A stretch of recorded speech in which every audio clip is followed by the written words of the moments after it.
Welcome to What to Watch, where we just watched the new DC film, Joker. And if you're anything like us, you are really confused by the ending. So here's your spoiler warning, where myself, along with David Griffin and Jim Vejvoda, are going to give our theories on what we think the ending means. Now, Jim, we'll start with you.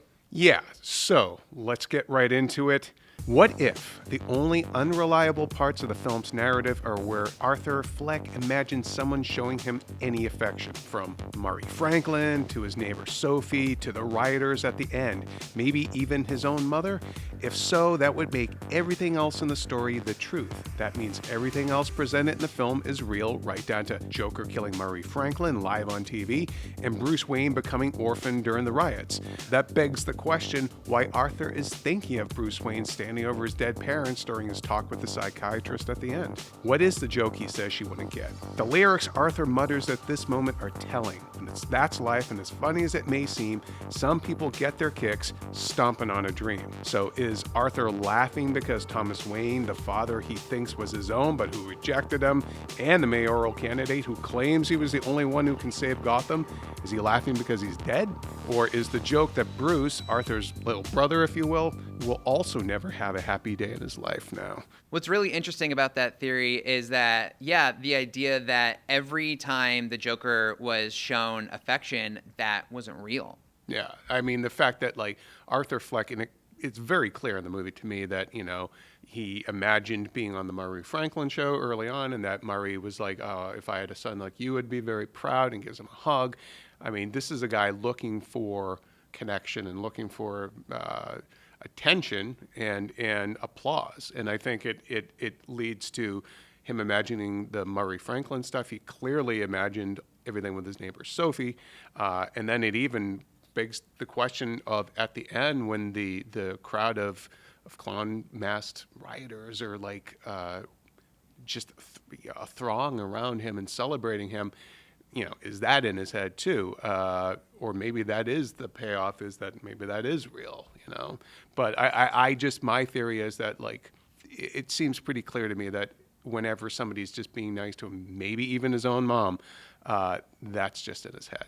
So, David, you have a theory that recolors the entire movie. Let's hear it.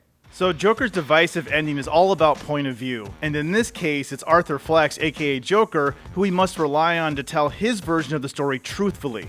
Seeing Fleck dressed in white at the hospital makes me think that Joker fabricated his whole story as he recounts his tale to the social worker. We learned earlier in the film that Fleck is an unreliable narrator, especially after it was revealed that he never had a romantic relationship with Zazie Beetz' Sophie. It seems like the moments when Joker is the happiest in the film are the times when he's lying. Kissing Sophie, the first time he meets Murray Franklin, being saved by the clowns in the ambulance, etc. Bottom line, you can't trust the Joker. So I'm taking a little bit of what Jim said and just stretching it a little bit further. I mean, I don't trust anything in this movie. Doesn't mean I didn't like the movie. I enjoyed it, but I don't trust him as a narrator because he's proven to be unreliable. Yeah, and it's because it's all in his imagination. At the very end, when he's in white, when he's running through the hospital with the blood on his feet, I mean, did he kill the social worker? Why is the sun coming through? It kind of looks like heaven in a way. Why does that place, I'm assuming he's in Arkham, why does it look like heaven? Because we know it doesn't look like that. So I just don't trust him. Yeah, I think there are some visual tells in the movie too. There are a few very clear uses of sunlight when he feels liberated. When he's dancing down the stairs, you see that in the trailer. When after he's killed his mother and he's staring out the window, he's bathed in sunlight. And then in the end, as he's running down the hall, there's sunlight coming in. So I think that is, there's definitely something there. Otherwise, it's always kind of grim and gritty, or he's out in the nighttime or whatever. So I think the sunlight is supposed to represent something of freedom for him in a way. So I think maybe in the end he's finally accepted what he is, and that, like he says, his life isn't a tragedy, it's a comedy. It's a sick comedy, but the fact that it plays out like a silent movie, kind of whackety schmackety, we're running back and forth down the halls kind of thing, I think kind of speaks to that. Even the old-timey the end that comes up, But no, I think I agree with you, David.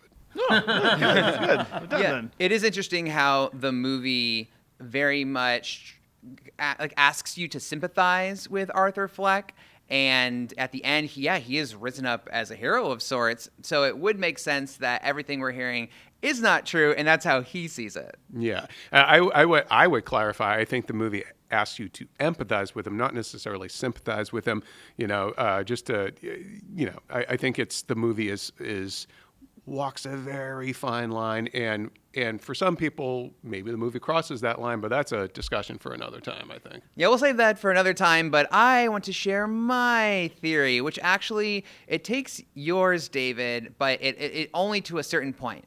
But let me lay it out for you. So the open-ended conclusion to Joker is very reminiscent of Taxi Driver, which has been cited as an influence by director Todd Phillips. So I'm choosing to make sense of Joker's curious final scenes through a Taxi Driver lens. Now, Taxi Driver ends with Travis Bickle finally succumbing to his violent urges and going on a killing spree where he seemingly dies in the bloodbath, only for an epilogue to show him in his cab looking healthy and content as he picks up his would-be lover for a fare. Much has been debated about what it truly means, but I subscribe to the theory that Travis died on the night of his shooting, and that scene is a vision of what he saw in his mind's eye during his last moments, a look at what he wanted the outcome to ideally be. So when this analysis is applied to Joker, it's easy enough to see how, after a certain point, none of what we're seeing is actually happening. I believe that particular point is the car crash. Joker's body is taken out of the crushed cop car by masked rioters, but he doesn't show any signs of life. And I think that's because he was killed in the crash, and everything that happens after is the fantasy of a dying Arthur Fleck. As he lay unmoving on the hood, the Waynes are shot in the alley and Bruce is given his Batman origin. That is the true end to the story. When Joker wakes up with a cough of blood, there's a dreamlike quality to the scene as he stands up and receives a hero's welcome for his actions. He drinks it in, basking in the praise that he never got from his stand-up act. It's too good to be true, which is why I think it is. That's the ending he wished he got, but in reality, he lay there dying in the car, only imagining this ending that sees him lifted up as a twisted savior.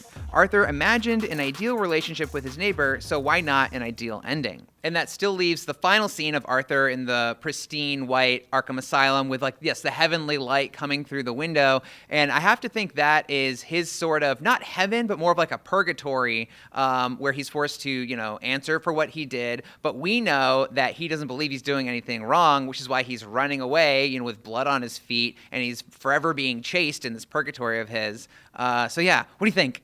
No, he could be in hell too, and to him, hell is a heavenly place. So I don't know, but I love your theory because I think the movie, there's definitely, using Taxi Driver as a reference, there is definitely a way you can read it as such. I thought that the car crash being in there, it's in there for a reason, and it's not just to stop him from getting to jail, But I think there's another way that people have read the ending of Taxi Driver, which is that he actually is alive and being celebrated, and that our society will celebrate vigilantism and people that somebody who does something horrible, if spun the right way, can be made out to be a hero.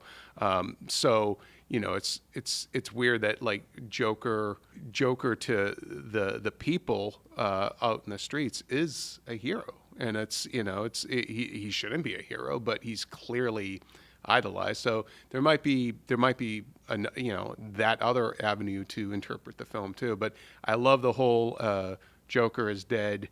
And what does the afterlife look like to him?